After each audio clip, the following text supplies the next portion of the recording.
righty, let's go ahead and call the meeting to order. Please stand for the flag salute.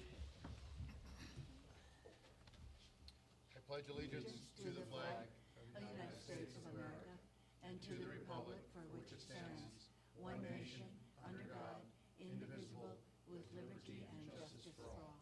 Please remain standing for a moment of silence.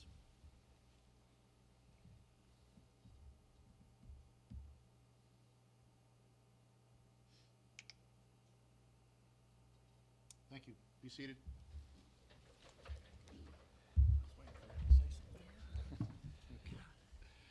All right. If I may, for roll call, reflect that all board members are here with the exception of Ty Montgomery, who was absent this afternoon. And again, our board clerk, Corey, for the review and approval of the agenda. Thank you. Let's start off the meeting with introduction of a new staff member, Chief Kazian, if you will. Yes, I'd like to turn over to Heidi, actually. Okay. She's going to introduce the new staff member. Got me hooked up. All right, so pardon. Melodious voice. Exactly. So I'd like to welcome Branda Brothers. If you want to stand, you may. She's our new payroll and benefits specialist. Branda was born in Phoenix, Arizona, and is a third-generation Arizona native. Hang on a second. I have a little bit of a calypso beat to my presentation today. We don't know why it does that, but it's super fun. Are you good? It's that. She grew up in a close family sandwiched between 3 other siblings. Her parents' work and volunteer activities exposed her to a variety of diverse living and cultural environments as a child. Branda spent much of her early childhood interacting with children and young people in the town of Guadalupe, Arizona, where her father and mother worked on staff at a small church in the community. Before starting middle school, her family moved to a remote, undeveloped property in Pinal County so their children could experience the benefits of a more rural farm lifestyle. Branda graduated from Casa Grande High School in 2008, had the privilege to travel abroad to China and India, and she studied for a short time in Israel while in college. As a student, she majored in political science and graduated with a bachelor's degree from NAU, where she also began her career path in the HR department, specializing in the area of employment benefits. Branda currently resides near family in Lake Montezuma, and she's excited about being part of the Sedona Fire District's administrative team. She hopes that her payroll and benefits knowledge and experience will allow her to be an asset to SFD in the position of payroll and benefits specialist for years to come. Welcome, Branda. So it's exciting to see Branda join the team as we're making some organizational changes, which we've talked about in the past. And so as we get to watch her, what'd you do? Is magic? So it's exciting. She comes with a lot of talent, a lot of skill, and already creating lots of new and exciting things in the buzz in the office with some of her skill and talent. So we welcome you, Branda, to the team and to the family, and I think it's going to be a great fit for you, and certainly a great win for us to get another Northern Arizona employee. One by one, we'll start taking them down. So, Well, Brenda, on behalf of the fire board here, welcome aboard to the Sedona Fire District family. Thank you. All right. Okay, moving right along. That moves us to our next item, is the budget workshop. All right, Mr. Chair, members of the board, going to be brief today. We've spent the last couple of months going through the budget process, going through not only what the district's expenses are just from a day-to-day standpoint. We've looked at the entire budget shell and revised that. District staff have gone through and shopped new vendors for various benefits, and I'm happy to say all of those we've seen some significant savings on. So from the last presentation last month to today, we're landing on a budget of $17,398,000, which is actually up about $2,000 from what I showed you last month.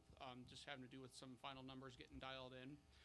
But I'm happy to report this budget is an overall increase of only 2.38%.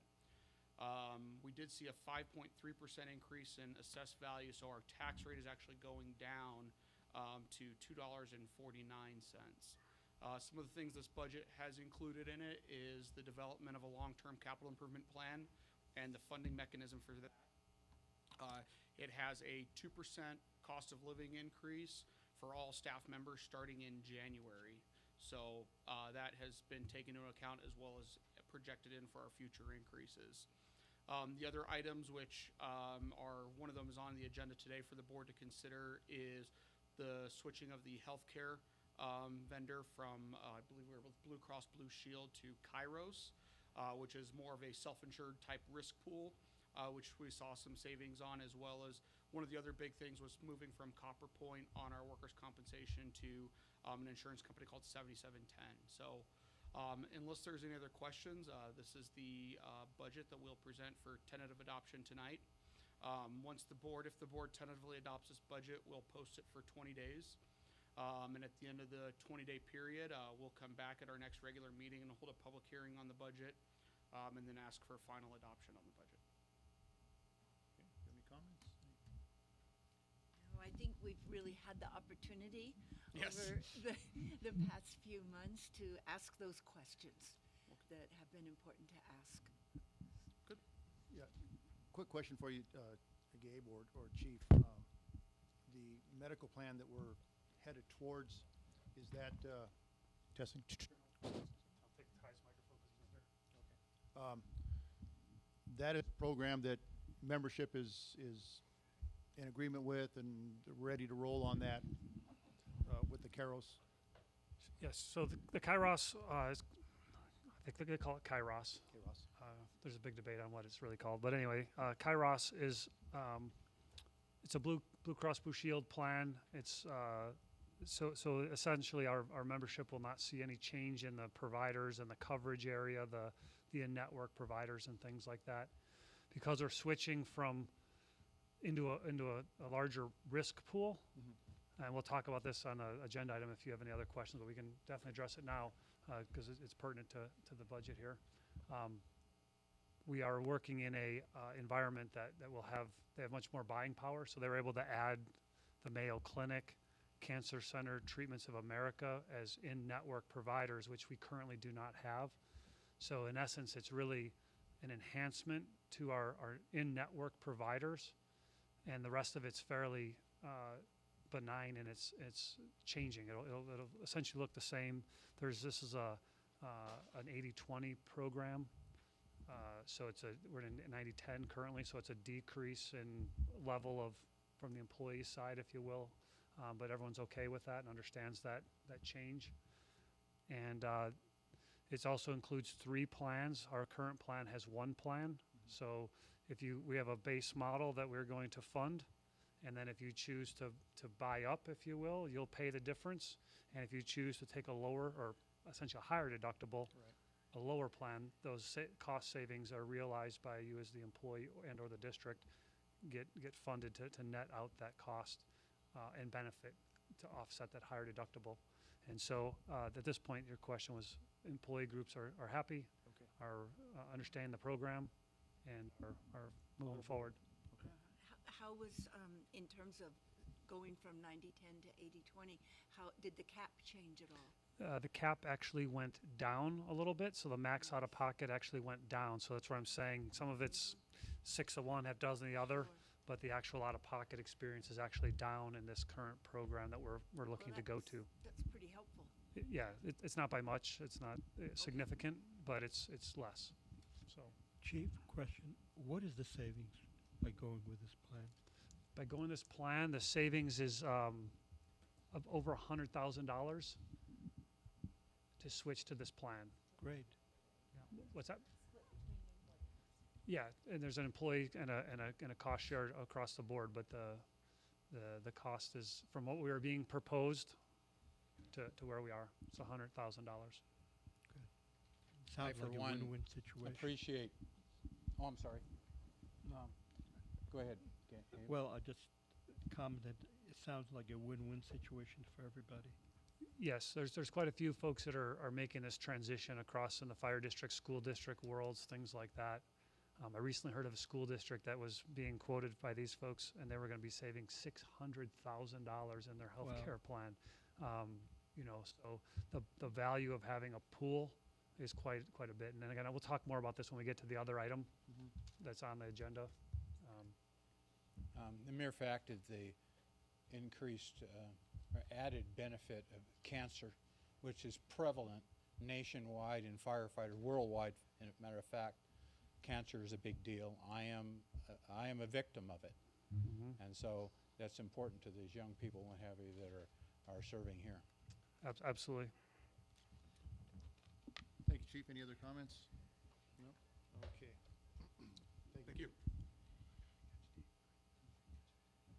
Public forum. Do we have any speakers this evening? Okay. Consent agenda.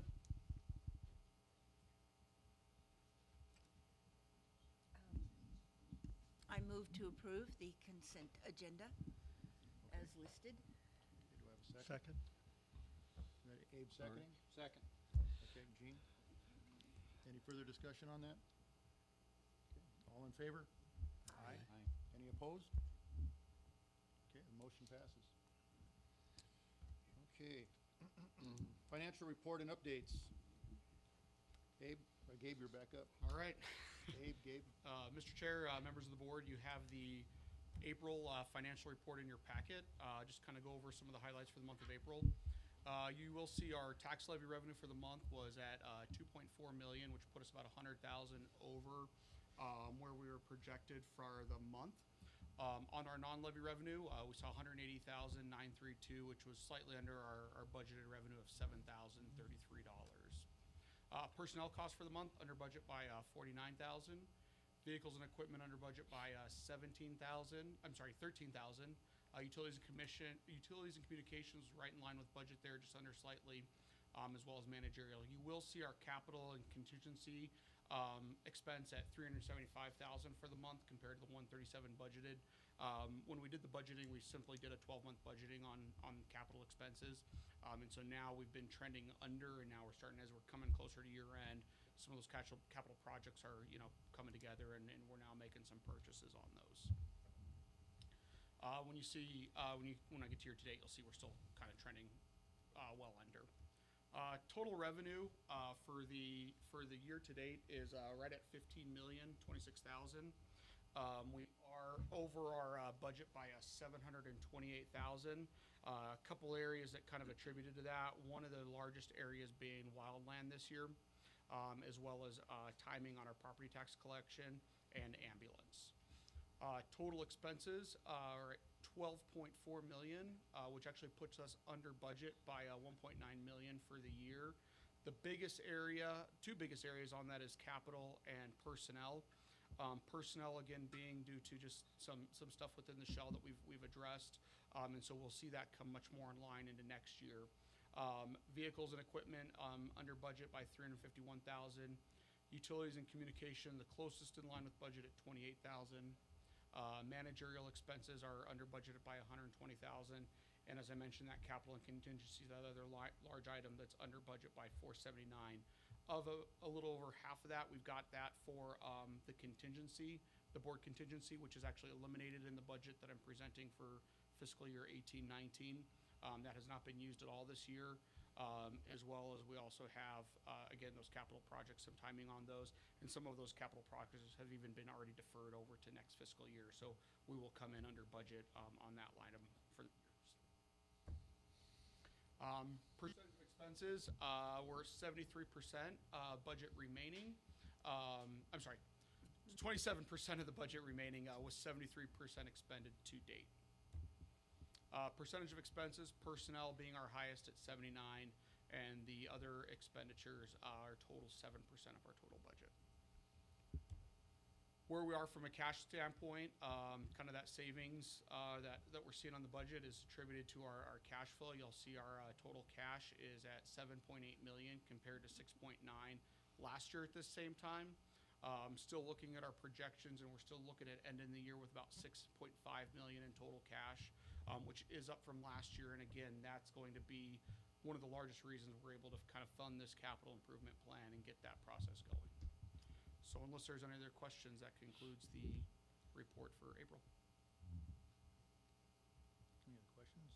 No questions, but a comment that, it's just very encouraging to see that kind of cash available that will fund our capital needs. It's great. Thank you. I think we need a motion to approve the April financial report. Anybody? So moved. Okay. We have a second? I'll second that. Okay. Any further discussion on the financial report? Okay, all in favor? Aye. Aye. Any opposed? Nope. Financial report is approved. Staff items, Chief? Sure. Yep. So Chief's report is up next, I believe, correct? So our monthly summary, if you look at the reports there, as Gabe's going to try to pull it up on the screen so everyone can see it, if possible. While he's doing that, I'll just tell you that we're up. There you go. Thanks. You can see the calls for service, EMS are up 278, so we're up almost about 107 calls for the year in the EMS realm. The next two categories did not subtotal appropriately, so interfacilities are up, and even the year-to-date column may not be updated as well. So, so those next two lines, apologize for that, but you can certainly see 13 backcountry rescues in April, pretty busy. So 36 calls or backcountry rescue already this year. So pretty busy. You can see the fire calls are pretty much standard. You can see everything else is kind of trending along the way. Service calls are up a little bit. False alarms are up just a little bit. Overall, you'll see we're 111 calls further, 111 calls further than we were last year. So we're trending, if you kept that trend up, we're 1/4 of the year. So we could be 400 additional calls for the year. That's pretty significant. I don't know if we'll keep up this pace or not. I don't know, but we're trending ahead. Are there any questions at all about the calls? Chief, have you the ability to track residents versus visitors on any of those calls? Are most of our calls going to residents of our community, or So, would that not be part of this? no, well, it's not part of this report, but our ambulance transports are, I'm trying to think, I'm drawing a blank on the number, 70%, don't hold me that number, it's 65 to 70%, I believe it is, are residents compared to non-residents. Okay. So if the majority of our calls are EMS, and we're seeing most of them being residents, I'm going to correlate without some of those other calls. I can't get that data on necessarily. We can look at the fire alarm calls happened at a place in our district. Sure. Could be a business, could be a house, but that house is owned by someone. So that's, I don't know if it's a resident or not a resident. Primarily EMS. But the EMS calls are doing about 70% are residents. So I would say the majority of our calls are residents, and that's the best I can give you. Does that help? Yeah, no, it does. Thank you. Along those lines, because I think it's an important question, just because the needs of our visitors, it'd be nice to know just how big they are, what percentage of our total operation serves our visitors. Is that something, the reason being for possibly getting other sources of income? Oh, you're going down that road again, Once we right? have that, yes, you got it. Once we have that stat, I remember talking with you one time, and you thought that it was 23 possibly percent our visitors were served, but I don't know if that was in terms of transports or in terms of It was probably in EMS terms calls. of EMS and EMS transports is easy to get that information. It That is. part, we track that every day. Yeah, Like I said, in order to look at the number of special incidents, the number of service calls, the number of good intent calls, and Jason or Ed pipe in where you can. Buzz, you're here. I mean, the majority of those calls are going to be residents or a guest of a resident, like at your house. I mean, so that's a visitor, technically, right? But we don't necessarily capture that right.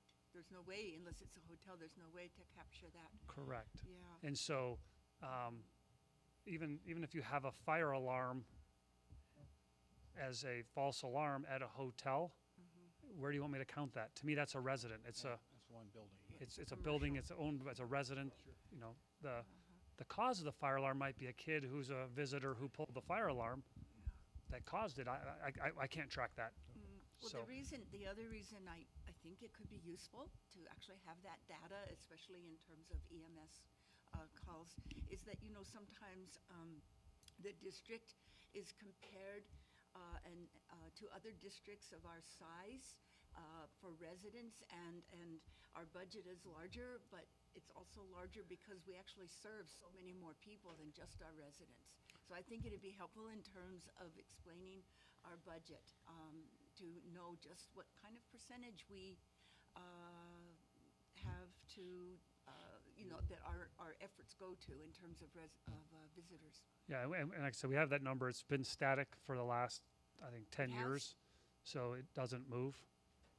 And so that number is a number. And if it's 66, if it's 65 or 70%, it's right in that number. And it may fluctuate by a point or two every year, but it's been solid for the last 10-year look back or so that I looked at.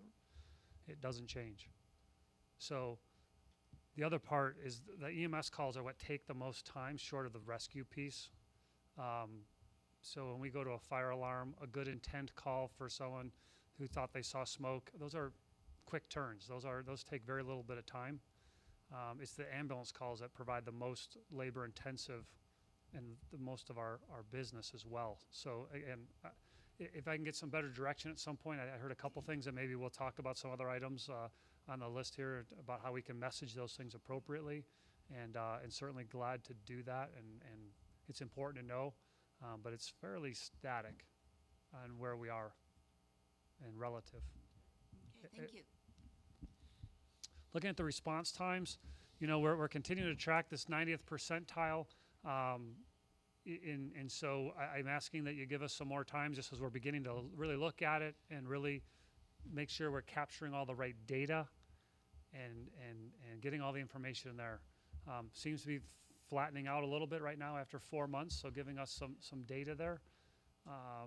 If you look year to date and compare, there's some differences there. That could be traffic that we're seeing, you know, overall. The 90th percentile will help us alleviate. If you remember months ago, I did a deal about the traffic and where things were, looking at the average response time. And I talk often about the average response time being 50% of the calls were on this side of the line and 50% were over here. 90% is a pretty big, there's only a little sliver left. And so that captures all that stuff. And so in the 90th percentile data source, we're looking at, you know, maybe a slight uptick in our response, potentially because of the increase in traffic and such. So, but give us a little more time to vet this out and really get all of our heads around what that really means and what our opportunities are, and benchmark what is an okay number versus a not okay number, and continue on that path. And so I appreciate a little bit of time and support as we're continuing to hammer through all the new responsibilities for everybody and where things are at. Okay. Incident response by station, as you look at that there, you'll see the breakdown again is pretty much the same every month. So nothing's typically out of whack there. And you can see the lighter colors, the number of actual unique incidents, if you will, that occurred in that still district. And then the mauve pink color would be the number of units, total responses, that number of units, total responses for that station. So you can see where those busy parts are and where they continue to be. Someone's yard's on fire. Here's the distribution of calls throughout the day and the night, and seeing where those are. And again, a fairly typical distribution for what we would see in any fire department there. Just continue to provide those, and that's a year-to-date look back. I guess we don't have a lot of calls at 5 a.m. or at 10 o'clock. That's really interesting. There's only 3 calls at 10 o'clock at night. That's kind of an interesting number there, an oddity that I wouldn't suspect, but makes sense for the people that are here, and that, you know, people go to bed. They're sleeping at 10 o'clock, I guess. Community risk, we're looking here, chugging along, and you can see we're 2018. John is, the average is up, and April is up as you're starting to get things ramped up and moving and grooving with getting Eric's in full swing and getting some other possible technology leverages and things like that in your division. So we're making some progress there in the month of April. Plan reviews, you can see those are up considerably and continue to be. And that's where we're going to be for a while. It seems to be that there's some busy stuff. As you remember, Gabe presented where we think we are in our assessed value moving forward over the next 10 years. And this is kind of indicative of what we're seeing, that increased trend of that. And then the compliance is been on the uptick there a little bit, as you see. It looks like it's the highest it's been over the last whole year here. And I think John spoke to that at the retreat about kind of that, you're at that spot, we probably won't ever get any higher. The compliance at the 85% is about what you're going to get and expect compliance rate. So we'll probably, and we're above it. We're at 87 there or something, it looks like. So we're doing maybe better than the average bear. We're approaching Our theoretical limit. There you go. So a couple grant opportunities. We've got the Sedona Rotary Club. It's actually the club I'm in, the Red Rock Rotary. And some car seats. So we're looking at a $1,250 grant we've applied to for car seats. We've also applied to Firehouse Subs for safety vests and jackets for a $28,000 grant as well. And so these are some high visibility jackets that will help us be safe on the roadways and things like that. So good stuff there, and we'll see if we get that. We continue to always look for grant opportunities, and Firehouse Subs is a great partner in helping firehouses across the country. And they got good sub sandwiches, I might add, my personal opinion. Training attendance, looking at a few folks here, pretty neat. The firefighter required training, they have a task book and a completion. They've got a 6-month test and a 1-year test. And we had 100%.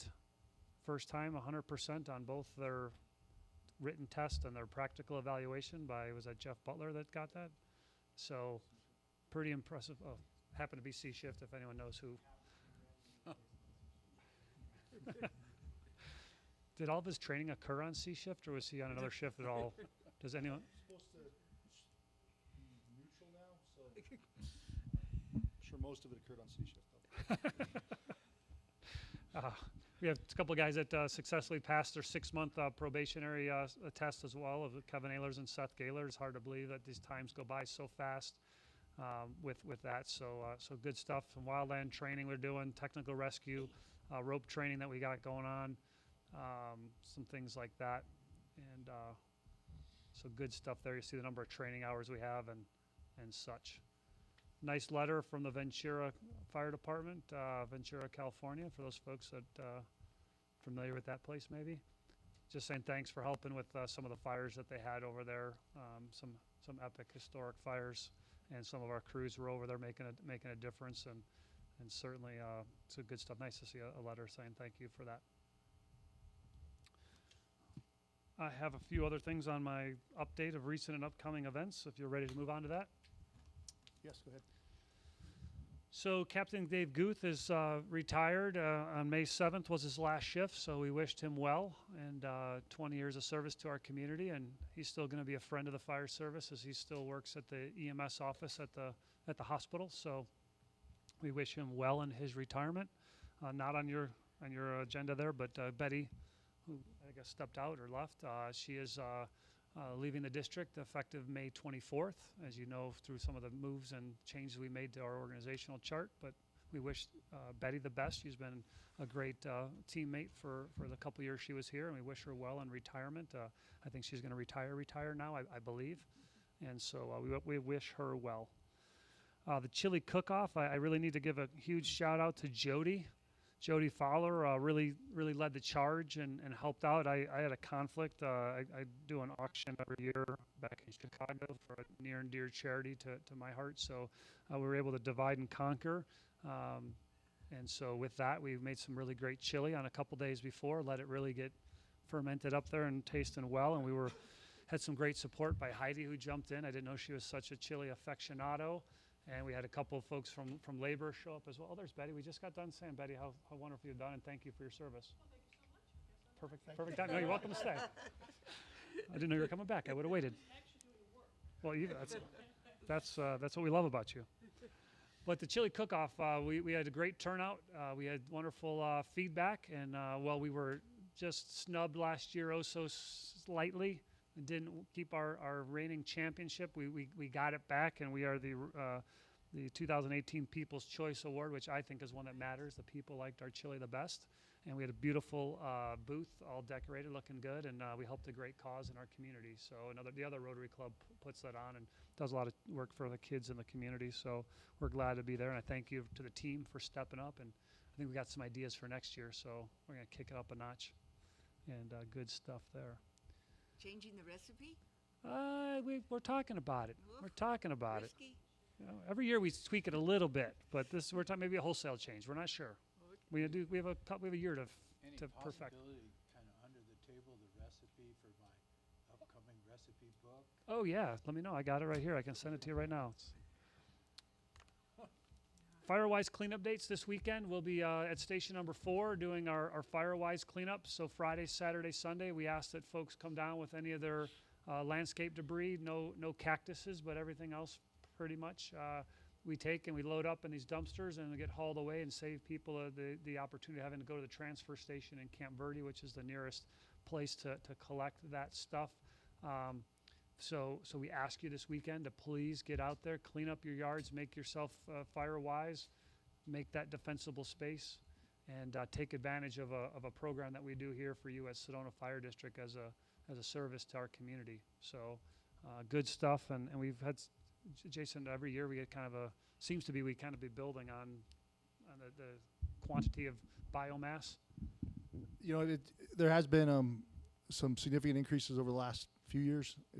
It dropped off there for a while, and I don't know if it was because we kind of reached saturation or if it was because we had some of those wetter springs. But I'm hopeful that, looking back at the trends, as dry as it's been up to this point this year, that people are going to really take advantage of this, and we'll be able to fill everything up that we have and be waiting on more dumpsters. So what was the time of that, Chief? The time? It's Friday, Saturday, Sunday, and I believe it's from 08 to 1800. Firefighter Academy, we've got 3 firefighters starting on May 29th to fill some vacancies that we have here at the district. So we're looking forward to 3 brand new recruits. You'll meet them and as we swear them in on the June board meeting, so you'll get a chance to meet them, but good folks there. AFTA and AFCA conference will be held in Glendale on the 10th, 11th, and 12th. So hopefully we'll see some of you folks there and take some of the leadership stuff and the fire district trainings and the different opportunities just to get engaged in what's happening here in the fire district world and the fire service as a general statement. So it's good training. It's always beautiful in July in Glendale. Oh, so looking forward to it. yeah, it's awesome. And then the last thing I think I'll say on the fire chief's report is just, we've had some deployments for wildland. So we've had, units out to Prescott this weekend. It's a pretty significant fire in Prescott. And so we were Johnny on the spot over there as best we could and helped them with a 5,000 acre fire that ran 5,000 acres in a day. A lot of grass there. We've been out to a couple other regional events, if you will. We've also been, I think, out of state to New Mexico already. So we're busy. But this Thursday, so 2 days from now, we're expecting another dry, windy event, high potential. And so, we're engaging in things like, where do we staff? Do we upstaff some of the, on a day like that? So I believe we may be looking at upstaffing a Type 6 engine that day, from 0700 to 1800 or something, and be prepared and doing our part. We still need all the help from all the residents to make that a success. But we're doing everything we can on our end to be there. So please continue to be safe, be careful. We're in restrictions stage 2. And in that stage 2, and John may talk about this in his speech. I don't want to take all of his thunder at the end when he tells his goodbye story. But people are not allowed to even smoke outside, outside their house, outside their restaurant. It's in a building, enclosed in a building, or in a car. And that means if you're smoking in a car, that means a cigarette butt needs to stay in the car as well. And so we're getting lots of questions about that right now, and there's a lot of people apprehensive about the dryness that we have. So we're on it, and we're doing our best, getting Facebook messages out and doing things, and really engaging in people's welfare as best we can. So it's going to be a busy year. It's showing to be, and it's trending, as Jason sent a note out there. It's trending. We're way ahead of schedule on the dryness and things like that. So we're concerned. So you can be concerned. I have nothing else for the fire chief's report. Okay. Next up, we have discussion, possible action on the 5-year strategic plan. Board, we've got the 5-year strategic plan. Many of you, or a few of you, were participating in the process back in February, as you recall. We had an outside consultant, Cliff Jones, who does strategic plans across the country, maybe the world, I don't know. He's been involved in a lot of things and is pretty good at it. And so we were honored to have him help support us in the plan and develop it. We have tweaked it, we've edited it, we've had Carrie do some amazing work on some pictures and through Jason Coyle's photography, and liven it up a little bit. And we believe we have a final document ready for board recognition if so inclined. If there's any other questions, I don't know if I need to belabor it, but other than saying it is developed with 17 areas, maybe, I think it is 17, 18 areas, something like that. And they're much more focused on who's going to be responsible for that specific area, and more specific tasks than our last strategic plan, which is more global and less tangible. So we're excited to see this style. Well, it's more broken out and there's more areas. I think it actually helps us be more definitive in our actionable goals and the successful outcome of implementation. So I have no other comments unless you would like to ask me something. I do have a question. Do you have a planned timetable for reporting back as to its progress periodically? So we certainly talked about that at the strategic planning process, and so we took that into account. We have a tracking tool, if you will, that we will utilize as part of the strategic plan. My recommendation to the board would be that we're back on a 6-month basis, twice a year, so that we have time to actually see progress. If we're back too frequently, my concern is that we're constantly just worrying about checking a box and getting to the next check-in point than actually trying to implement and institutionalize the actual items in the plan. And so that's my recommendation, and I certainly am open to discussion if there's a board that feels differently to that. Any questions, any discussions? Quarterly be too soon? Yeah, Jason, we talked a little bit about this if you want to. You know, I guess the problem we're looking at the frequency at which we get the data and the check-ins and stuff is that if the intent is to have accuracy that measures up broadly consistent with the truth as far as the document is where we're going, then if we get shorter than 6 months, people start to worry so much about being precise about the information they're providing, and we lose that sense of accuracy towards the broader goal. That would be my concern if we shorter time.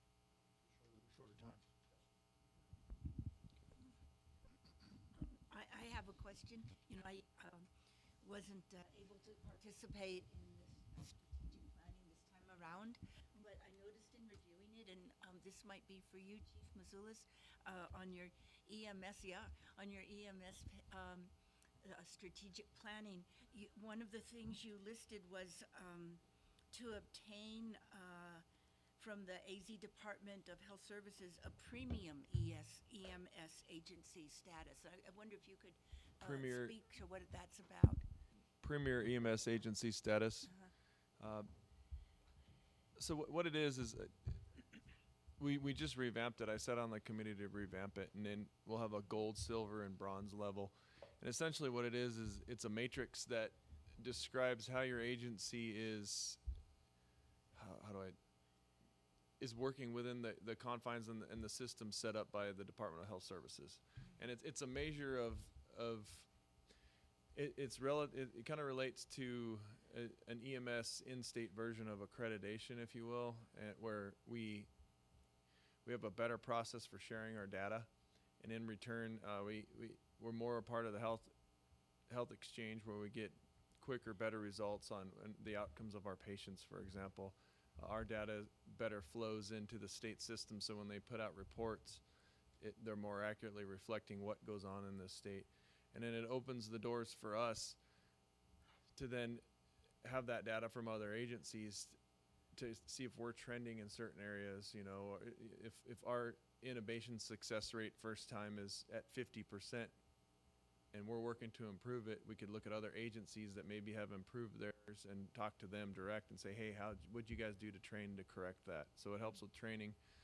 And in addition to that, once you're a premier EMS agency, it opens the door to where you can be a participant in the state's treat and refer program, which would allow us to, another billing mechanism for example, mental health patients. Right now, if we have a stable mental health patient, we call Spectrum Mobile Crisis, and they come out and they'll evaluate and transport the patient. Well, if we were a premier EMS agency and then treat and refer members, we could bill for that if they're an access patient at this point. They expect it to open up to more insurers, but right now, any of our access population, we could be treat and refer, and there's 4 recoverable areas where we could then have another funding mechanism potentially. So it's kind of in line with looking at alternate revenue streams and ultimately being in alignment with the state's goals. And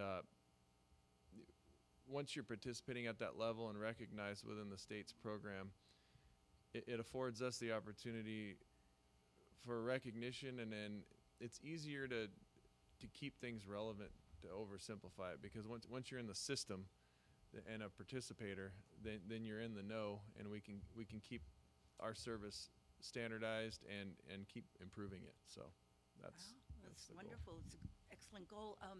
How long do you think it's going to take to get that status? Quite honestly, it's based on our biggest determining factor is technology, and I'm pretty confident once we switch over to a new EMS software system that better links and better communicates, it's going to come pretty quickly.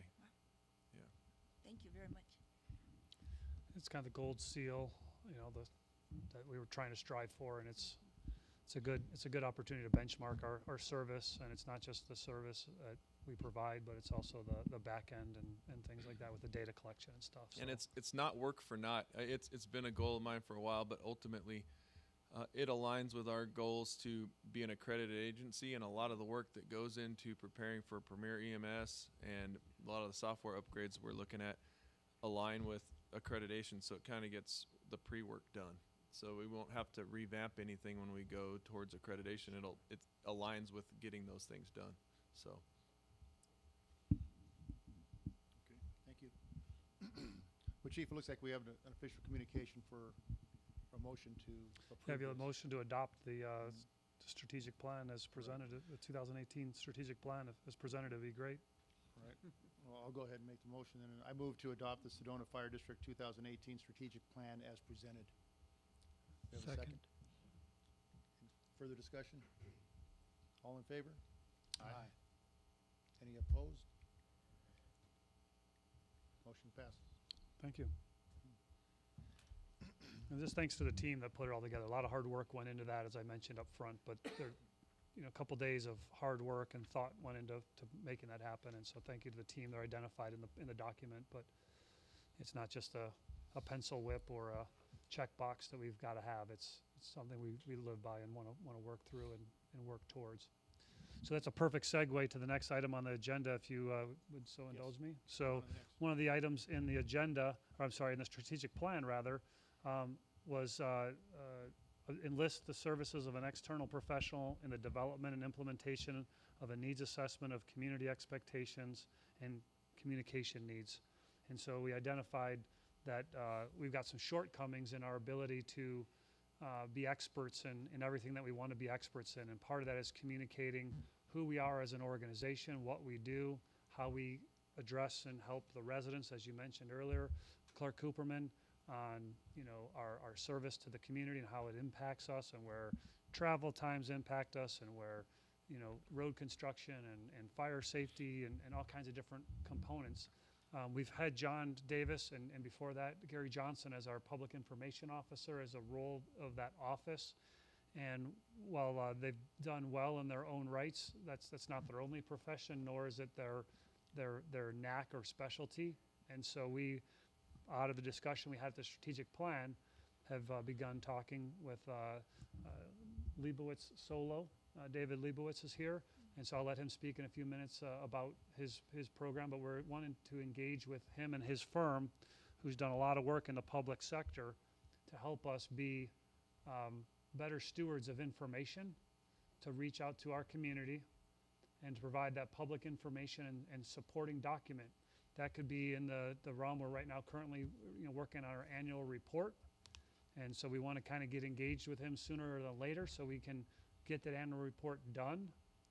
Staff will still do the report, but maybe in the layout and the way we're going to submit that to the public or push it out to the public so they can get the valuable information we provide. If it goes up on our website and nobody clicks on the downs, it doesn't matter that it's there.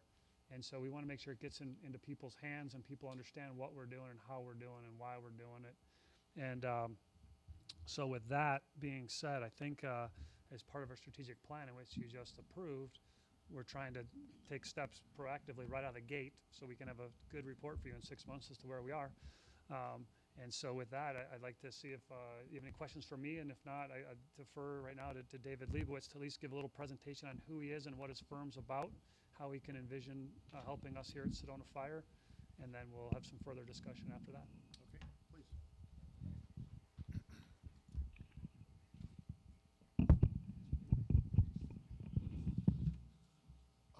I have an award-winning ostrich chili recipe from the Chandler Ostrich Festival from years ago. Would have brought that along, but sadly not the case. I had no idea. Well, thank you, Chairman, Clerk, Chief, the board. Thanks for having me today. I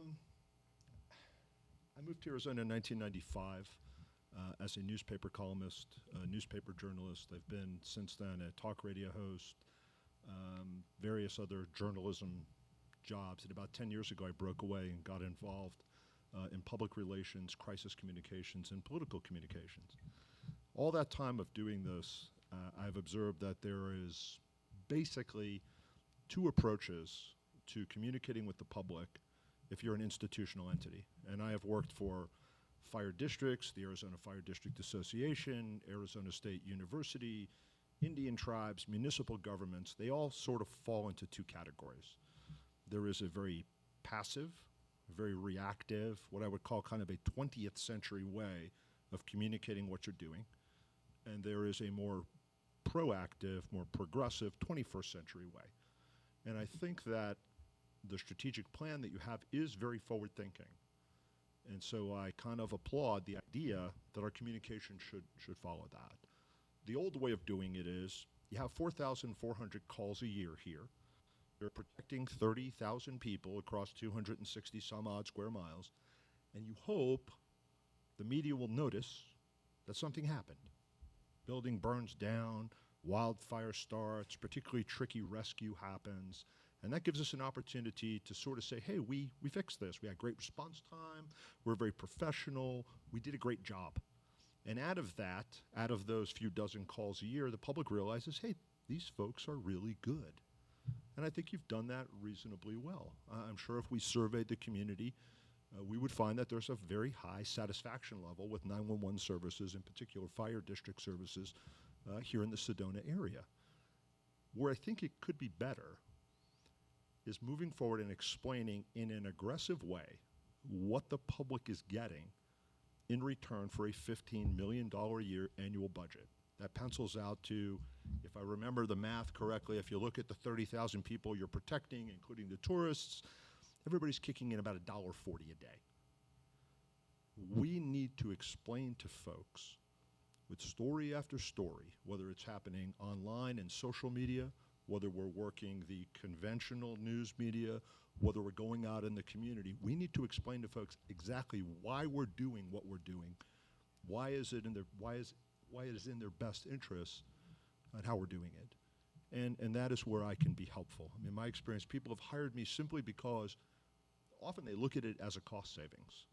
You get my firm with a combined 50-plus years of this type of experience, and then vendors that I use and people to help me, and you get it at a cost that you couldn't go out and hire an employee. You're not paying us benefits, et cetera, and you have the option of terminating the contract whenever you want. I don't have to pack my stuff up in a box. Nobody cries. Nobody feels horrible, anything like that. So it's a very cost-effective way of doing it.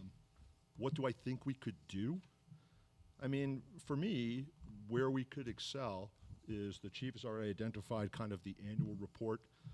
I would tell you there's digital content that could happen on a regular basis. You know, I signed up on your website for the e-news, and what I've gotten so far is a notice that this meeting was happening.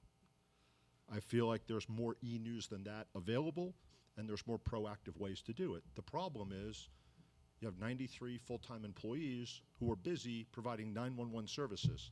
And so offloading some of that responsibility to somebody who is geared to just doing that for you can be exceedingly helpful. You have video content that firefighters and other people are already producing. It's going on a YouTube channel. It's very good. It's not really getting the type of visibility you'd hope it would get.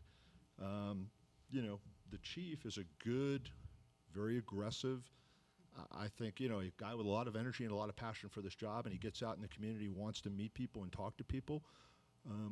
We should be able to use that talent and that passion effectively to tell our story. Social media is another area where our company has done a lot of work laying the groundwork for education campaigns for people.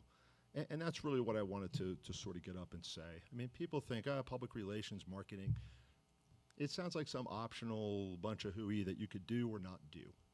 This is really about education. This is about explaining to people not just the 20 or 30 calls they're going to hear about. It's the other 4,300 calls. It's all the other things that the fire department, the fire district does. It's the talent of this collective 100 people. I mean, all of you probably lived here a long time. And I'm sure when you tell people you're on the fire district board, the first question is, why would you want to do that, number one? But people don't really understand what you do. They don't understand why the tax structure is the way it is, why and what services they're paying for, and why you think they're getting great return on their investment, great ROI, great bang for their buck, and they're not so sure. And I think by educating folks, I don't think of it as spin. I think it is simply telling the truth very forthrightly, frequently, so that people see it and they understand. You know, the chief and I had a brief conversation about branding, and you know, my take is this isn't a branding. This is not a branding campaign. This is a marketing campaign. This is an advertising campaign. It's none of those things. It is an education campaign to explain what we're doing. The district's brand would prosper as a result of that. And I would explain, you know, somebody said, well, what's a brand? I would say, well, hey, you know, everybody knows, you know, Los Abrogados, or everybody knows Mother Teresa, right? Everybody, if you think about Mother Teresa, you think humility, service, charity, caring for the poor. Well, that was her brand while she was alive. We want to make sure that the set of collected impressions about the fire district is a positive one that revolves around quality service, timely service, professionalism, all of the things in your mission statement, and then the stewardship of every single one of those taxpayer dollars that flows through the district. I'm happy to answer your questions. Like I said, I've done this a lot for a long time. Unlike other agencies that specialize in public relations or marketing, what I do is focused not entirely but very intently on public safety.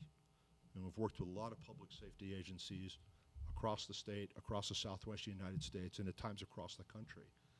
And so what we're able to do is kind of speak firefighter internally, speak taxpayer externally, and kind of weave together that story. What's the benefit at the end of the day? Hey, if the community knows what you are doing, you will meet less resistance as you try to move forward. If internally people feel like we're doing a good job of talking about their successes, the internal team will feel better and perform better. And my experience has been that when we do this, and we do it well, we uncover more opportunities to creatively save money, to save resources, and to have the community and our folks kind of blend together in a more seamless way. So happy to take your questions, but that's my speech. I will take the chili recipe, by the way. Yes. Yeah, absolutely. I do have a Sure, question. sure, Having Mr. McCarthy. Sense what you feel about when should the education of the public begin? Well, I mean, it started in 1957, right? I mean, it starts with every single call. Every time the public runs into, a fire district board member or a firefighter or an EMT at a grocery store or somewhere, they're engaging with them. I mean, I think it's already started. I think it's an ongoing process that happens all the time. And every time we have a call that goes well, or we have a call that becomes a learning experience, we need to talk about that stuff. We need to be more proactive because, I'm sure you watch the news or you read the news. You know how much stuff is out there in the world? There's just no paying attention to this stuff unless it is really front and center right in front of you. And so I think the beginning of it is now, honestly. Just to expand on a little further, in your experience with other fire districts and so on, the future customer, often in grade school, high school, churches, other organizations, youthful organizations and so on. These are young people who perhaps could benefit from a knowledge of what the fire department provides. Mm-hmm. Not just on calls, but what do they do? Sure. No, I think, part of it is there's a huge misunderstanding. Like we call it the Sedona Fire District. Your fire calls are what, like 5%? Yeah. I mean, you do everything but. I mean, literally, if there are 4,000 calls, 200, 250 might be fire calls. You're doing every other thing under the sun. Folks, the young people you're talking about, their parents don't understand the massive scope of what you're doing, let alone have it filtered down to children. So I do think there are ways, and we've done some of this. Young people like social media, young people like things that are interactive. I know that the fire district does charitable things that benefit young people in the community, but there's a way to stitch all that together so that when younger people see firefighters or see, think of the department, it isn't just, they drive around on shiny, cool trucks. It's a viable career option. It's something that becomes kind of the fabric of this community, So that's my attitude about it.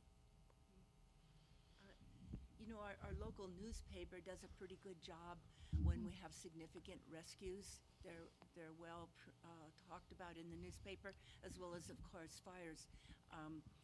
But I appreciate the need for the public to know the 80 to 90% more that we do. What mechanisms, would it be exclusively the social media, or what mechanisms would you use to reach our public? I'm a big believer in trying to reach people in the ways that they're comfortable being reached, right? I mean, I've sort of given up. A lot of my peers think that, we should do robocalls. Well, I don't think anybody wants to get a phone call at 6 o'clock at night being told anything. I think that people who are, our age and older, they like to read the newspaper, and we should continue to emphasize newspaper-driven things. I think there's a vast middle of people who get their information in other ways, including social media. We should do that. And I think there's the younger folks I was just talking about with Mr. McCarthy. They're past Facebook. They think that's junk now, and they've moved on to other things. So we need to find where we can give them those messages. But I agree with you. I do think the paper, and part of that is that your public information officers have done a good job of getting them the details. And for the 20 big incidents a year that they cover, that's great. Mm-hmm. There's like 4,380 other calls.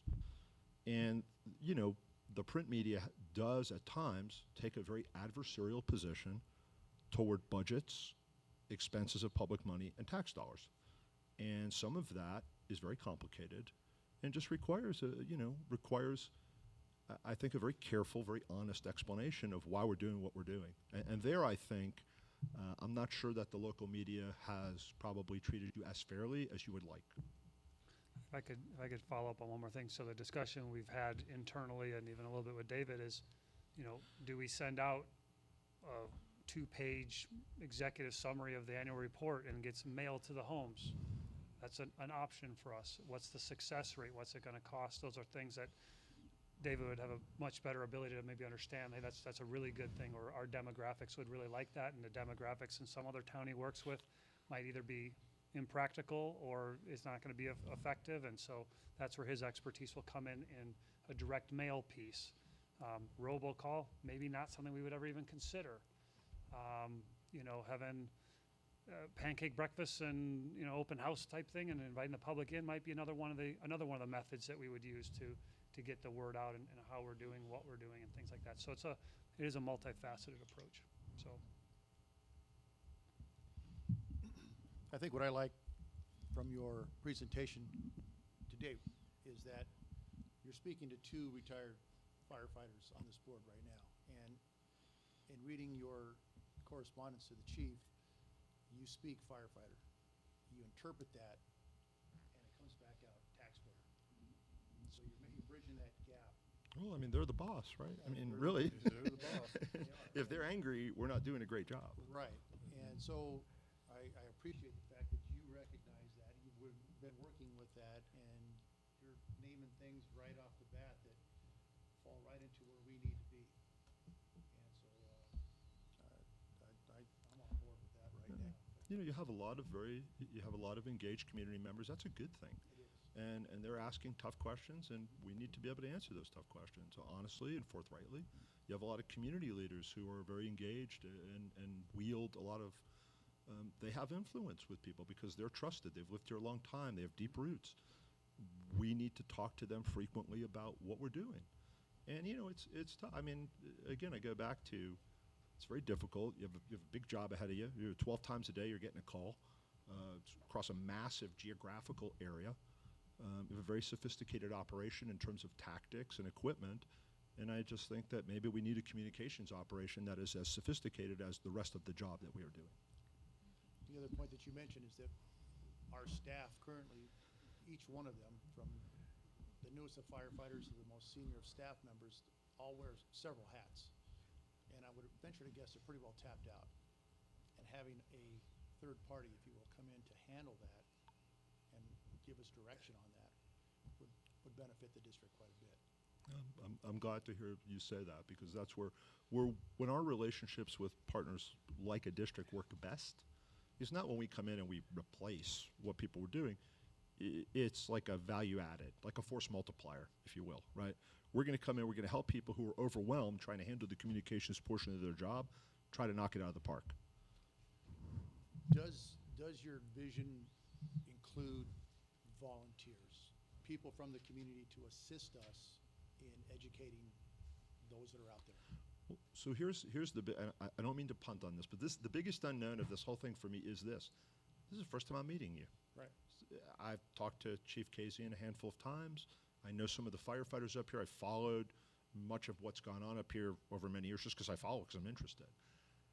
I couldn't tell you exactly how we should do this until we've all talked it through and we have a plan together. Right. I mean, I can recommend stuff, but that's just me making stuff up. So I need to walk a few miles in the shoes of the folks who are on the front lines, in the shoes of the chief and his leadership team, in the shoes of the board. And then I come back to you and say, you know, give this a lot of thought, and you know, and then sketch out for you kind of the tactics that fit underneath the strategic plan. But I don't want to just tell you, yeah, I got all the answers, because I don't, because we co-create the answers together. Well, that was the right answer. That was the right So, answer. board, if I could just chime on that real quick. So when I met David and we met for the first time, we chatted a little bit about some concepts and after our strategic planning. And after I talked to him for about 5 minutes, I thought, is this guy bugged my office? Because there's like, he had pretty intuitively had a real good vibe on understanding and getting recommendations for him from other fire agencies that have used his services before. It just affirmed that the ramp-up period is going to, you know, save us considerable amount of money because he does understand the public safety business so well. It's not just, well, I'm a marketing firm, I'm a PR group, I'm a crisis communication specialist, I can figure it out. He's coming with that set of skills already, which will be so much further, so much faster. And so I applaud how much homework he did, but he seems to be fairly natural at understand the numbers and and the nuances of the fire district. So that was an impressive piece for me as well. And then I have a question. You know, I read this somewhat, I guess, quickly this morning. And as I read it more slowly the second time around, you know, at first I thought it was 20 to 25 hours a week. And then I saw that it was a month. Is that going to be adequate? Well, I think what I do is I charge my clients a flat retainer, which means I don't charge you by the hour, and we don't keep track of the hours. If you had an emergency that required me to spend 100 hours in a week, I would do that for the amount of money that I specified, and that's just the nature of the job. I suspect that there will be times when I won't do as much work because there won't be that emergency, and I believe it will all balance out. If it does not balance out, we would just have to sort of revisit this agreement, and I'd come back to you and I'd say, well, I'm making about $1 an hour, Kirk Cooperman, so that's not working out. But I do think it will be enough because we're able to work quickly, because we will have some help internally from producing some of these things. And I think that you have in place a fairly, you got a pretty good team in place. And that will help us get up to speed very quickly. So I don't, you could not do this at all. You could just sort of say, well, we'll just keep doing what we're doing, and that might be okay. I don't think that would be as good as the rest of the services you're offering. I think there's you could go out and, hire a PIO and spend 3 times as much money and get 5 times as many hours. I don't think the results would be as good. So I think this is something that is worth trying at a cost-effective level. I'm certainly 1,000% committed to making sure it goes well. And I think you'll be pleasantly surprised by the ROI that you get out of it. Clerk Cooperman, if on that same note, so this is a great try-on opportunity, as David mentioned. If we find that this is great, but it's not really working, we say thanks so much, and you don't have to pack up your box and go away. Likewise, if we find that we're realizing these great benefits and we want to expand that at some point in time, this is our great first step to put our foot in the water and see what we have, what our opportunities are, and we kind of say things like see what right looks like, and Well, we evaluate from there. And it may be. Chief, the reason I'm asked that question is, as part of our evaluation, are we giving him enough hours to produce the results that we then, can say, yes, this is working? So just if I could bounce off of John, 5 to 7 hours. If I could get 5 to 7 hours of John focused on just this a week, could you imagine how? I mean, you'd be pretty successful. You don't spend 5 to 7 hours a week on this stuff, and if he is spending 5 or 7 hours a week on because something's happening, that reactive part, or hey, we've got this event coming up and we need to get this press release out and it's occupying the time, it's fairly 5 to 7 hours. I think in this case is what we're kind of coming out to 20, 25 hours a month. Will be far more successful in the focus that David will have versus the phone ringing with John doing what he's got to do and everything like that. So I think we'll get a considerable amount of work. And if we become a needier customer, as he said, he'll come back and say, wow, this is really great, but I need 10 hours a month or 10 hours a week, and we're going to have to talk about a different engagement if that's what happens and becomes what we really want and need, and we'll be back to you guys for that. I would suspect it would be sufficient to be straight up with you, Clerk. Okay, thank you. You're welcome. Would you begin with like a focus group? What I typically think of it as a sort of a discovery period of time, and that would be kind of like an internal focus group to understand where you think the opportunities are. So I think I would want to talk to some board members. I want to talk to some of the leadership team. Want to talk to some of the frontline folks. Want to talk to people in the community as well. Probably in an informal kind of way. Sure. Part of this, I mean, I don't know if you're familiar with method acting, but actors are good at sort of inhabiting a role by kind of spending time with people, and that's really how we sort of do this. It's beginning to have an understanding of the uniqueness of Sedona and the community issues, where the pressure points are for your organization, what you're doing well, what we could communicate better.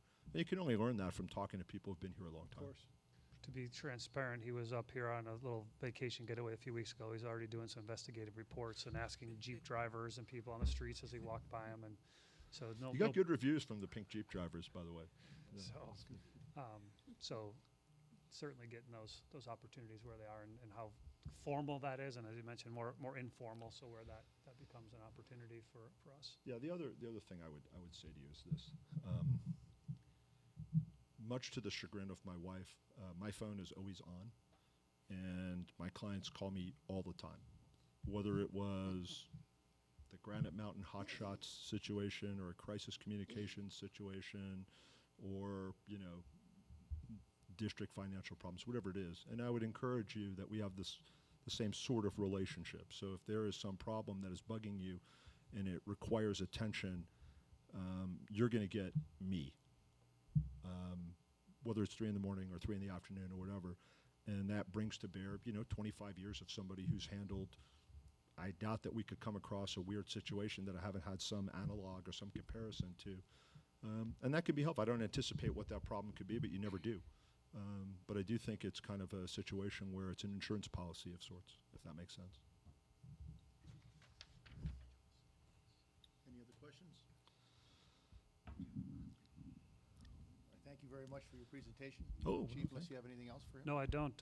Thank you for coming up here, David, of course. and certainly look forward to, if the board so inclines, to approve the request to work with you, and would like to get started sooner than later. So, It would be an honor. I think you're doing great work. I'd love to be a part of that. So thank you. Thank you. Chief, on that note, we have a motion before us here to enter into an agreement with Lebowitz. Does the motion have to be made before we can discuss particulars of it, or can we still continue to talk about it? You can talk first if you wish. Okay. Items where this would be funded from. so in the budget currently, the one we're proposing, there's money for the annual expense.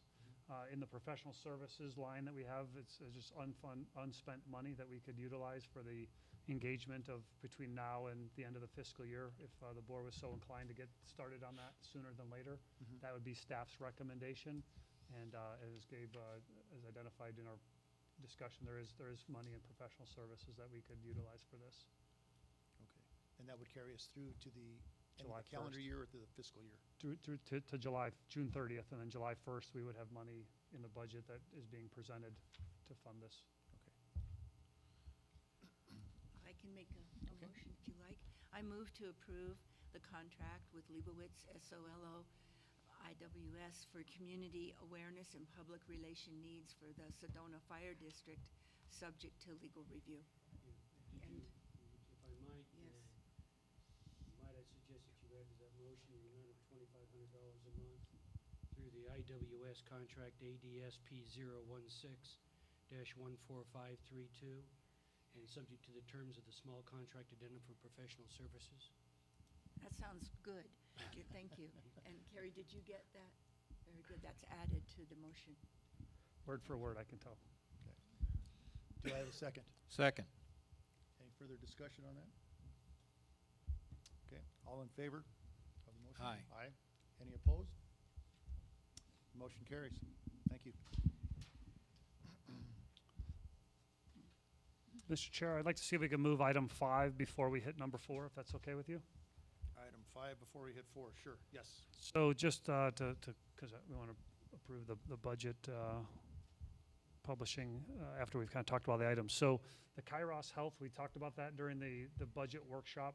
Staff is recommending that we actually switch from our current provider. Both remain with Blue Cross Blue Shield as our provider, but we were with Benefit Commerce as our agent. We'd be switching to Kairos Health Arizona. It's a risk pool for health insurance, coverage. This is all pretty much, it's all municipal special district agencies that are in this pool. This is a 13,000 member pool. I believe that was last year. They had 13,000 people. They aimed for like 7,500 people to get in the pool. They ended up with 13,000, if I remember correctly. And they're expecting a considerable increase to their pool numbers this year as well. And some of my colleagues, I'm speaking with them, and they've been making the transition into this pool. It's a risk pool, so as we mentioned at the board workshop a little bit about the risk pool itself.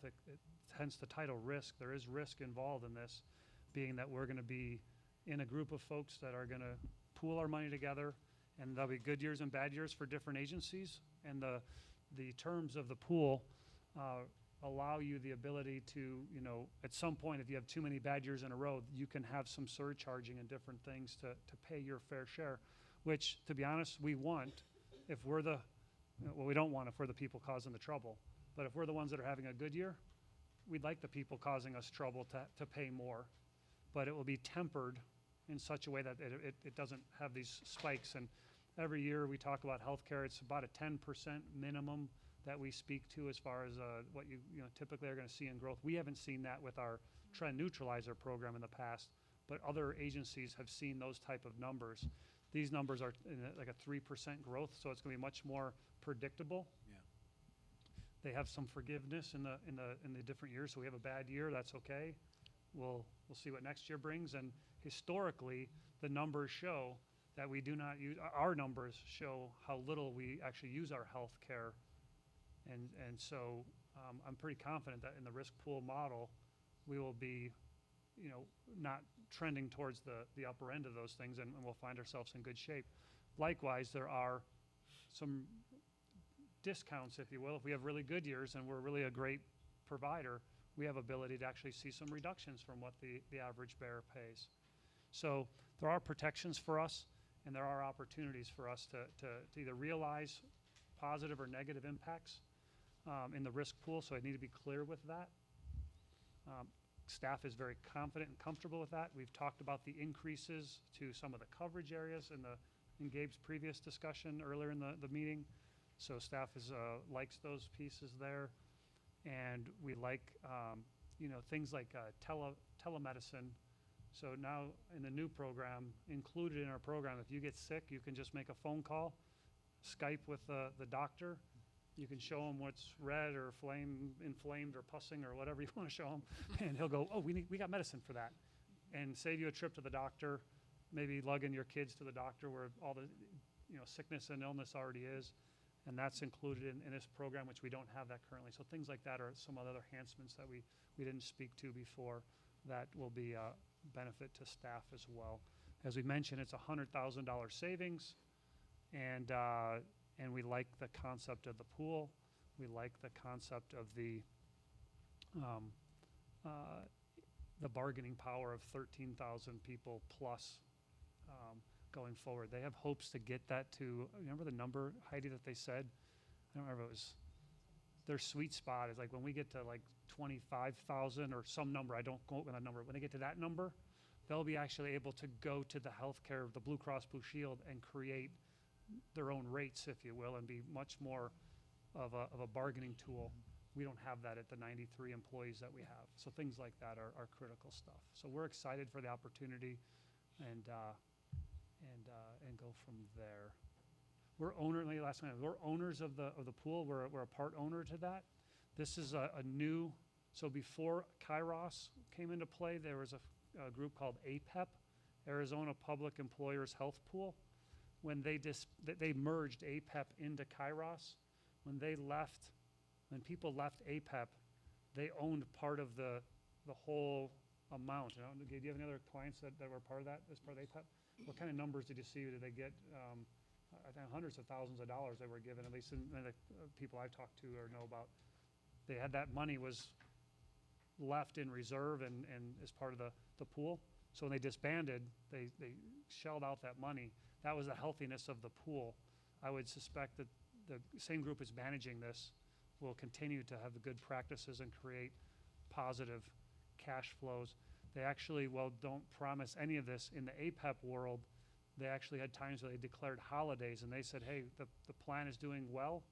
We're gonna not ask for any premiums for any of our subscribers for a month or 2 or 3 or whatever they did. And we actually saved then not having to pay our monthly premiums because the health of the pool was doing so well. Those are all things you can do under a pool that you cannot do under our current provider. And while none are guaranteed, I've got confidence in Ashton Tiffany, who underwrites or manages the pool, as they're a good company with good track record, and so very positive. That's all I have. Okay, thank you. Okay, so then before us, we have a motion to venture into this new health plan. And if any would like to make the motion? Yes. I make a motion to approve the Kairos Health for Arizona for the employees' health insurance benefits plan, Sedona Fire District. I'll second that. Okay, any further discussion? Just from everything that you've shared, Chief, I mean, this looks like quite a positive move and for everybody, for all staff. Yeah, and I should point out that staff, payroll and benefits and HR have done a ton of work to get us to where we are today, to really cipher through. Making a change was a big move. And so to make sure we didn't miss anything and we were dialed in, I gotta just say staff did a great job working through all the little intricacies and my moments of looking at numbers and trying to get me another spreadsheet, another pie chart, another line graph, and they love me for it. So that's really great, and I'm honored to help give them that opportunity. But really, staff did a great job. No, Chief, just a quick note, with the current plan that we had, I know that Betty Johnson worked a lot of hours, putting a lot of hours into these incentives or trend neutralizers to reduce the costs even further. That doesn't exist with this plan, is that correct? That's correct. So Trend Neutralizer, if you recall, was a program that we did as a pilot with Blue Cross Blue Shield. We were the first agency in the country to ever, in their 75-year history, to ever engage in a health neutralizer program. And the health neutralizer program was do these certain steps at certain percentages of our employees will get us certain discounts on our insurance. So at the end of the day, they say we've got a 10% increase, and we did all these health and wellness things that equaled 7% on their scale. Our increase would be realized at 3% instead of the 10. In this environment, they do not have a trend neutralizer program. Whether they'll ever institute something like that may or may not come to fruition. But the health and wellness benefits that we did through the trend neutralizer are also included in this program with a few plus ups. This we have the access to the what's it called, the mom bus or the MAM? Help me. The Mommobile, which is like a mobile mammogram. Oh. So they come right out to here, and they would to do this on site. The city of Sedona is in this program already. So I was at the city for something. I'm like, we're having a health fair today, and they had the bus. They had all these different things as part of their program. So I think it's actually an enhancement, while we don't have the actual program. And the program, the administration, as you mentioned, Chairman Soto, with a lot of work, a lot of follow-up emails, a lot of tracking on staff time to get things to happen, things like that. Well, I hope all those good health changes people made under that program to help us qualify, I hope those good health changes continue. So interesting you said it. So I hope they do too. That's certainly good. We're waiting for our annual physical results to get back, but we think we're going to add the aggregate number of pounds we've dropped, the number of inches off the waistline, things like that. We think this year will be off the charts. We have a lot of folks who've taken health and wellness to heart this year. Not that they weren't healthy and wise before this, but even more so this year for whatever reasons. We want to maintain that. Talking with the labor group, as a voluntary piece, we talk about the contribution to the HSA that we provide, and we earmarked $250 for the employee, and if applicable, $250 for the spouse to get their health exam annually. And if they get the health exam, we release that money towards their health savings account. And we said it's not really as applicable, and the labor group both said keep it. We want to make sure that our folks are getting their health screenings, and if it's worth it to them, they will go get that to help at least maintain. And if there is something, they'll catch it early and maintain the healthy wellness of our employees. Most importantly, for the value of them as a spouse and as a spouse in this case we're talking about here, but also the health of our pool, right? Of our health care costs, because if we don't catch something and now they have a very expensive remedy, it's going to be an experience on our health care. And so it's a win-win-win. So it's a different way to look at it, but we're highly engaged. Okay, so we'll go ahead and call the vote on this motion before us. All in favor? Aye. Aye. All All opposed? Okay, the motion carries. Thank you.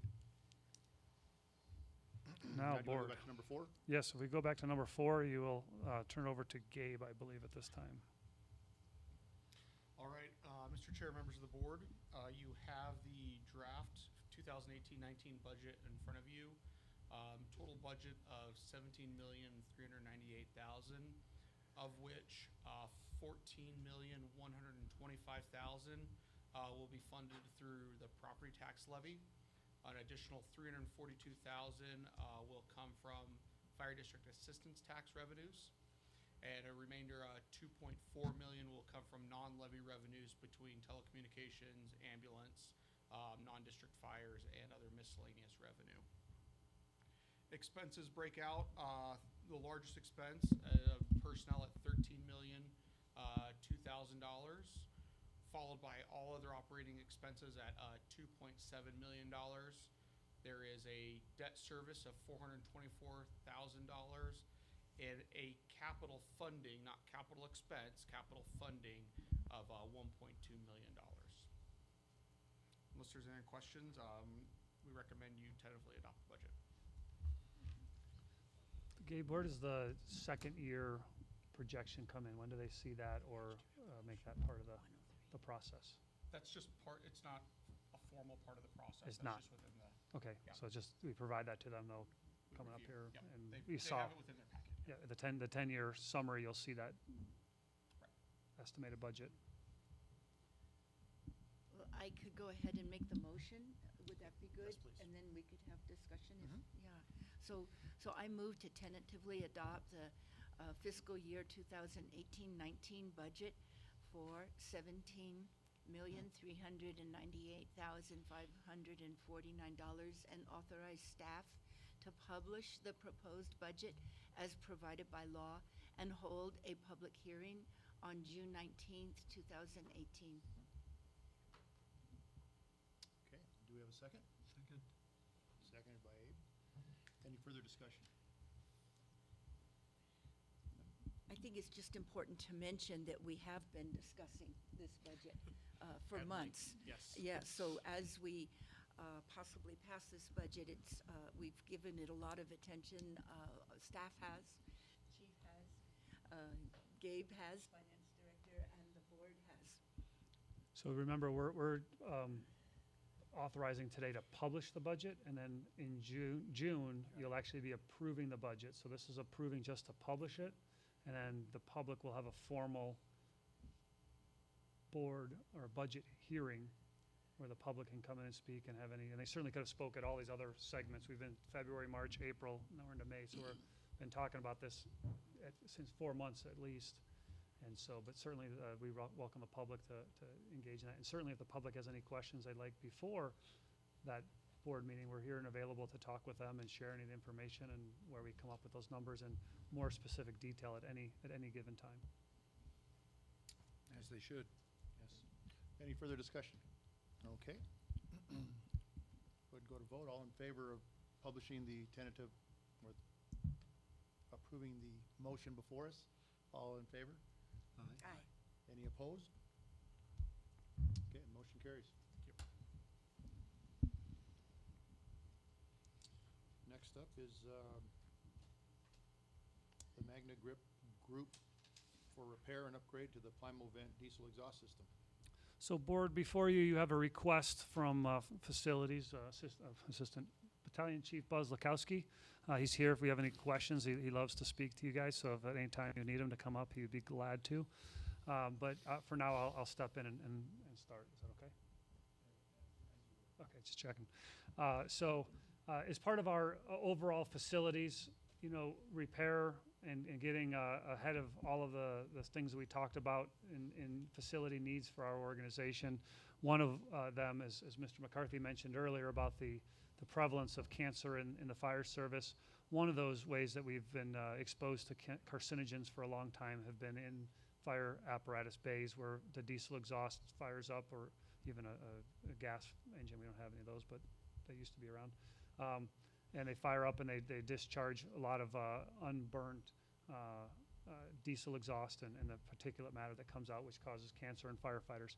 We wrote a grant in 2008, 4, 6. When did we write the grant? I don't remember that. By 2004. Thank you, Carrie. 2004, we wrote a grant and received a diesel exhaust installation. So 14 years ago, the systems are tired. We've been having the company come out, do their repairs and maintenance and things like that. And at this point, they're recommending a renovation of an overhaul of the system. And so certainly in the interest, again, of our strategic plan and interest in being healthy for our folks and do best practices, we recommend we maintain our system. And these repairs will be done in this year's budget. Do we get confirmation they're going to make it? So it'll be done on this year's budget through the facilities line item. And so that's where the funds will come from to make this happen and get this first phase. We will have 2 more stations to do. Are they expecting to be similar-ish? Oh, maybe even more because Station 3 is bigger-ish. So we'll be, yeah. So it's just 5 and.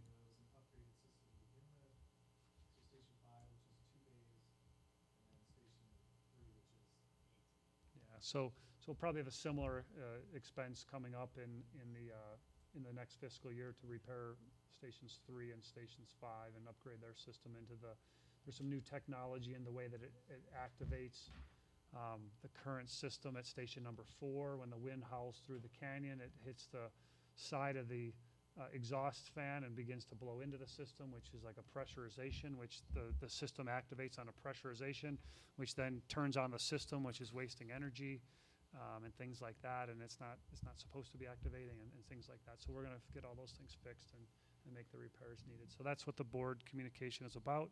And I would entertain a motion to approve as recommended. Chief, quickly, is there the expenditure for this out of this budget? Are we pushing something back further or just No, this funding for it? no, this is Buzz does our facilities. We've got a number of projects on the docket, all of which need funding, and so we're constantly trying to balance priority 1 over priority 2 over priority 3, and some of them come to us with health and safety. Some of them come with just need, and well, this is an opportunity for us to balance this out and get this done from a health and safety standpoint. It's taken a more center stage, but he's got more projects. If you want to approve another amount that's not on the board agenda, which you can't do, but if you want to, he'd be glad to tackle more projects because there's plenty more to do, right? We wrote it into next year's budget, the whole plan. But as one of them, especially at Station 4, was really failing them all the time. That I would walk through, and every time a truck was leaving, the fan would never be on. And so to get them to come and fix that repeatedly with the switch mechanism constantly burning out, it was just becoming a repeat thing. So we moved that station forward and then decided to do this station as well. There is money there. So it's in a plan, we just moved the plan forward. But nothing got really deferred. Okay, gotcha. Then I'll go ahead and make the motion.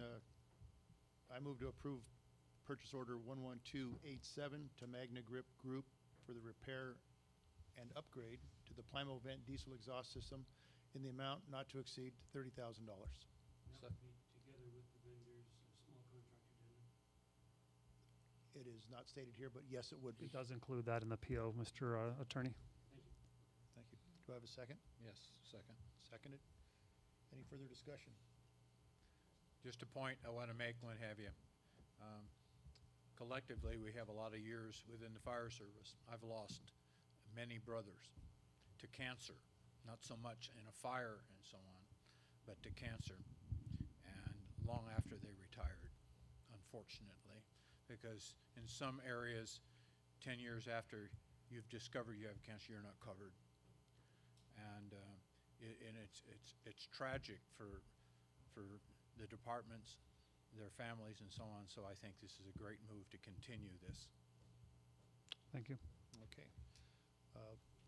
Call the vote on this. All in favor? Aye. Any opposed? No, motion carries. Thank you.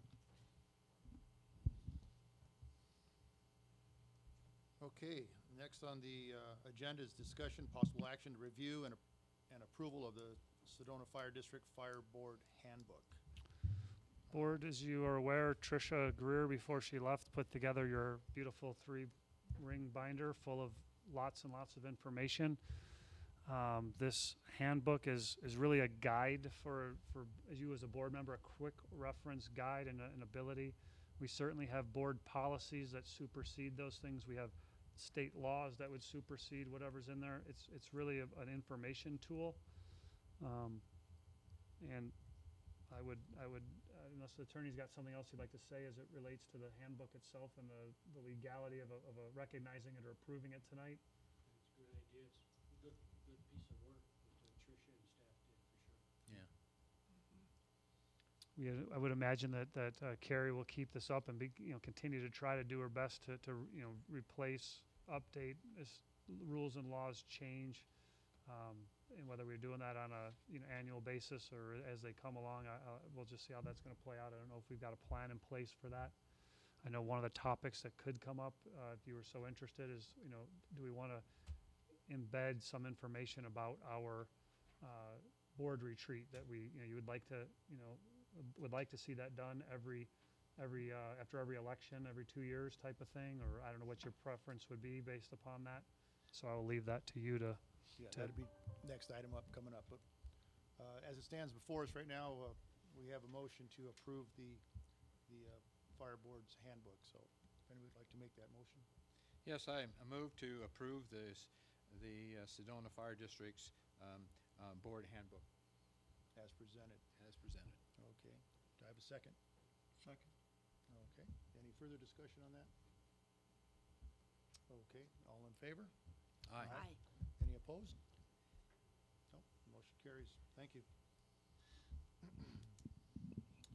Okay. The next item on the agenda is discussion, possible action to provide input on the May 3rd, 2018 board workshop and discuss adding workshop direction to the Fire Board handbook policy. Anybody like to discuss on that? Yeah. Well, I asked that this get on the agenda because I felt our board workshop that we had this last month was rather excellent and informative and really, really useful to get up to date on each department and what their goals are in a way that's very time effective, time conserving. Keeps the chief from having to talk to each of us board members individually about what's going on, new developments. So I wanted to not only show my, gratitude for this workshop happening, but also to talk about the possibility of having it be a regular event, especially following the election cycle, within 90 days of it, so that new board members could get up to speed rather quickly. I agree. It was a very useful piece of information. I benefited a lot from that. And I think having it, as Corey mentioned, after the election might be useful to new members so that they could be able to function with more information under their belt. Thank you. Gene? Well, if one wants to serve the public properly, what have you, this is an excellent tool, and it certainly benefited me. The learning curve is like this, and it's important that a document like this that had been made available as early in my arrival to the board and so on. So for that, I appreciate it. It was a good tool for me. Thank you. I'd just like to add that special thanks to every presenter that presented. Was extremely helpful. But above that, the public that attended, I think, was also educated to a degree and had a better insight to what our job is. And I would hope that they could then convey some of their thoughts and ideas to us as time moves on. So I thought it was a good tool and a good meeting, a good event to have all the way around. There wasn't anything that I didn't like about it. But with that said, there isn't an agenda-sized motion to be made to make this a mandatory within 90 days of after every election. So I guess it would be more of a consensus amongst us that if we would agree that that's what we would like to do, then that would be the direction that I would then convey to the chief. Would we all agree on that? Yes. Absolutely. Okay.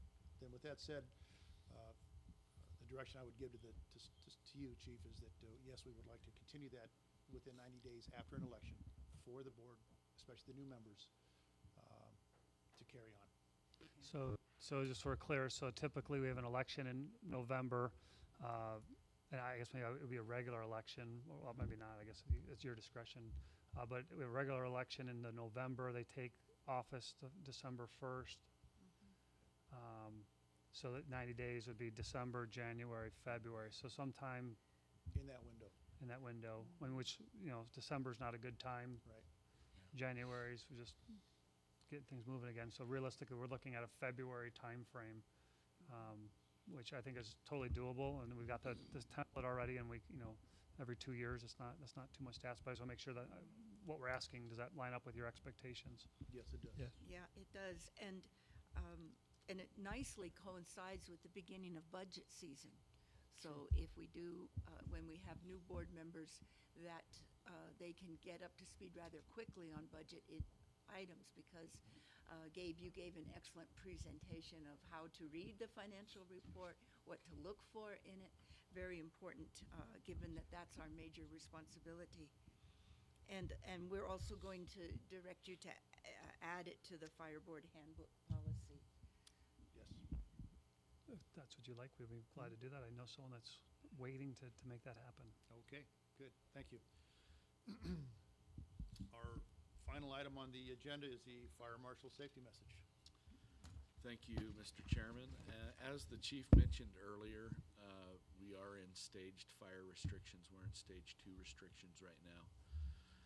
I did see an email from the U.S. Forest Service yesterday. They're beginning to discuss the possibility of closing the forest, essentially a stage 3 restriction, where they would close the forest to most, if not all, access. So the whole point being with these staged restrictions is to eliminate essentially the human causes that start wildfires. And unfortunately, sometimes that fails in the preventative stage, and we are left having to actually try to fight the fire. Just last week up the canyon, 3 gentlemen, I understand, came across a roadside fire, and their quick thinking, I don't know the particulars, I don't even know if we were called to it, but they were able to put out the fire due to their quick thinking. So my message today is fire extinguishers.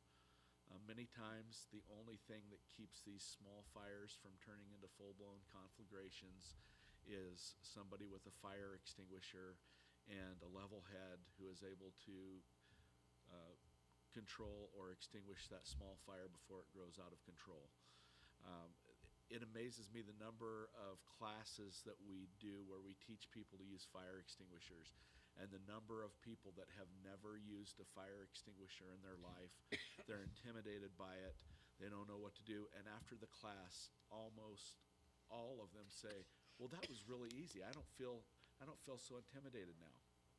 So know where your fire extinguishers are, know how to use them.